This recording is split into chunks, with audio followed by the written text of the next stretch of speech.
আসসালামু আলাইকুম রহমতুল্লাহ। ডাক্তার মোহাম্মদ রাশেদ আমি বলছি, কেমন আছেন সবাই? আজকে যে ব্যাপারটি নিয়ে আলোচনা করব, এই ব্যাপার নিয়ে আমার মনে হয় জীবনে কেউ কখনো কথা বলেনি, জীবনেও কেউ কখনো কথা বলেনি। আজকেই প্রথম আমি এই ব্যাপারটি নিয়ে আলোচনা করব।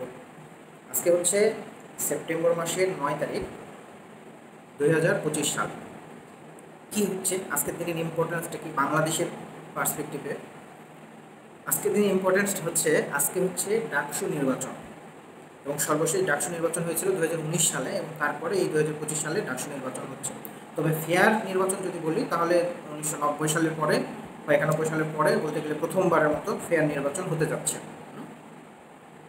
ডাকসু পূর্ণরূপ কি?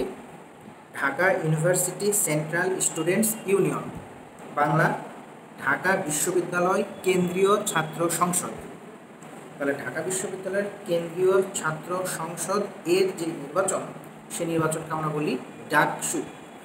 মজার ব্যাপার, এই যে ডাকসু নামটা কিন্তু ইংলিশে, অথচ এই ঢাকা বিশ্ববিদ্যালয়ে 1952 সালের যে ভাষা আন্দোলন বাংলার জন্য, সেটা হয়েছিল কোথায়? এই ঢাকা বিশ্ববিদ্যালয়ে। তাহলে কেউ কি কখনো প্রশ্ন করছেন যে যেই বিশ্ববিদ্যালয়ে ভাষা আন্দোলন হয়েছিল, যে বিশ্ববিদ্যালয়ে ভাষা আন্দোলনের জন্য শহীদ হয়েছিল যে বিশ্ববিদ্যালয়ের ছাত্ররা, সেই বিশ্ববিদ্যালয়ের সবচেয়ে বড় নির্বাচন যেটা ছাত্রদের জন্য বা ছাত্রদের কল্যাণের জন্য যে নির্বাচনটা, Dhaka university central students union যেটা ডাকসু নির্বাচন, সেইটার নাম কেন ডাকসু হইল, ইংলিশে হইল? আপনারা কেন বাংলা নাম সিলেক্ট করতে পারলেন না? প্রশ্ন করতে পারেন না?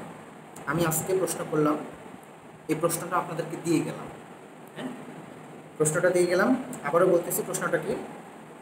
ডাকসু পূর্ণরূপ Dhaka university central students union. আমি দেখতেছি বারবার, কারণ যেন ভুল না হয় কোনো কিছুতে, সেজন্য আর কি দেখতেছি। এবং এটার বাংলা হচ্ছে ঢাকা বিশ্ববিদ্যালয় কেন্দ্রীয় ছাত্র সংসদ। আচ্ছা, তাহলে ঢাকা বিশ্ববিদ্যালয় কেন্দ্রীয় ছাত্র সংসদ, এইটাকে একটা সংক্ষিপ্ত করে একটা নাম তো দেওয়া যাইতো, বাংলায় একটা নাম দেওয়া যাইতো, যায় না? যাইতো তো, কিন্তু আমরা কেন দেই না? কেন আমরা ইংলিশেই ডাকসু আমরা বলি? কেন আমরা এটাকে বাংলায় একটা ফর্মে নিয়ে আসতে পারিনি? ডাকসুতে যতজন নির্বাচনে দাঁড়াইছেন, কেউ কিন্তু এই ব্যাপারটা এখনও পর্যন্ত নোটিস করে নাই যে আমরা যে নির্বাচনে দাঁড়াচ্ছি, এই নির্বাচনের নামটাই তো ইংলিশে। কেন আমরা যেই বিশ্ববিদ্যালয়ে ভাষা আন্দোলন হয়েছে, যে বিশ্ববিদ্যালয়ে ভাষা আন্দোলনটাকে পুঁজি করে একটা সময় গিয়ে মুক্তিযুদ্ধ হয়েছে, অথচ সেই বিশ্ববিদ্যালয়ের যে নির্বাচন, সবচেয়ে বড় নির্বাচন ডাকসু, সেটার নাম কেন ডাকসু হইল? সেটার নাম কেন অন্য কিছু হইল না? বাংলায় কেন এটার নাম দেওয়া গেল না? আমরা ইংলিশে দেওয়া একটা নামকে আমরা বলে যাচ্ছি, এবং এটা হয়তো আমার এই ভিডিওটা কয়জন দেখতে যায় না, হয়তো আরও 20-25 বছর 50 বছর এই নামে হয়তো চলবে। প্রশ্ন করে রাখলাম, আপনারাও প্রশ্ন করেন কেন এটার নাম ইংলিশে? কেন আমরা ডাকসু ইংলিশে বলবো? কেন এটাকে বাংলা করা গেল না?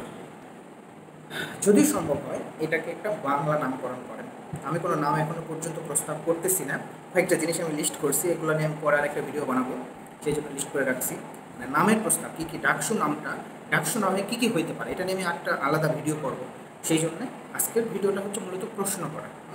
এবং এখানে এই প্রশ্নটা আমি করে রাখলাম যে কেন ঢাকা বিশ্ববিদ্যালয়ের এই যে ছাত্র সংসদ নির্বাচন, এটার নাম কেন ডাকসু হলো, অথবা ওই একই রকম ধরে ধরে রাজশাহী বিশ্ববিদ্যালয়ের ডাকসু বা জাহাঙ্গীরনগর বিশ্ববিদ্যালয়ের জাকসু, এইভাবে কেন হচ্ছে? কেন ইংলিশের নামকে আমরা প্রায়োরিটি দিচ্ছি?